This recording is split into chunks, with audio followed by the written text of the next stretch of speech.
میرا سوال یہ ہے کہ اللہ تعالیٰ نے ساری چیزیں انسانیت کے فائدے کے لیے پیدا کیا ہے، تو سوائن کیوں پیدا کیا ہے؟ کیا سوائن کیوں پیدا کیا ہے؟ وہ بھی فائدے کے لیے کیا ہوگا، تو ہمیں نہیں پتہ اگر کسی بات کا، تو اللہ تعالیٰ کا تو پتہ ہے نا اس کے فائدے. اس کی مثلا اب اس کے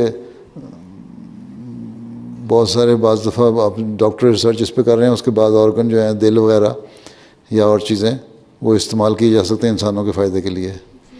ٹھیک ہے، جی. تو میڈیکل ریسرچ میں بھی کام آ جاتے ہیں اور اس کے فائدے کے لیے بھی ہو سکتے ہیں. کچھ چیزیں ہوں گی پیدا، بہت ساری چیزیں ہیں جس کے لیے پیدا کی جاتی ہیں.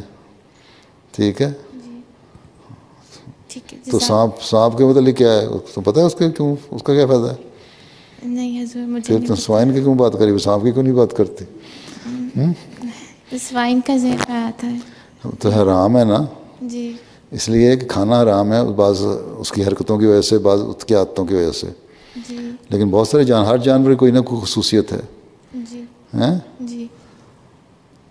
تو اس کے بارے میں بھی کتنی پڑھی ہوئی ہو؟ جی میں نے ایم فل کیا ہوا ہے. ایم فل کیا ہوا ہے؟ تو جی. انٹرنیٹ سے نکالو. ابھی جو ریسنٹ ریسرچ ہوئی ہے کس چیز میں کیا ہے ایم فل؟ فزکس میں. فزکس میں. اچھا، پھر میڈیکل سائنس میں کرنا پڑے گا، انٹرنیٹ سے مل جائے گا. اس کے جو دل اور اس کے بعض چیزیں استعمال ہو رہے ہیں جی. سوائن کے ریسرچ میں، جی. میڈیکل کی ریسرچ میں ہوتے ہیں، اس میں تو فائدہ ہو جائے. جی. ٹھیک ہے. ٹھیک ہے. جزاک اللہ حضور.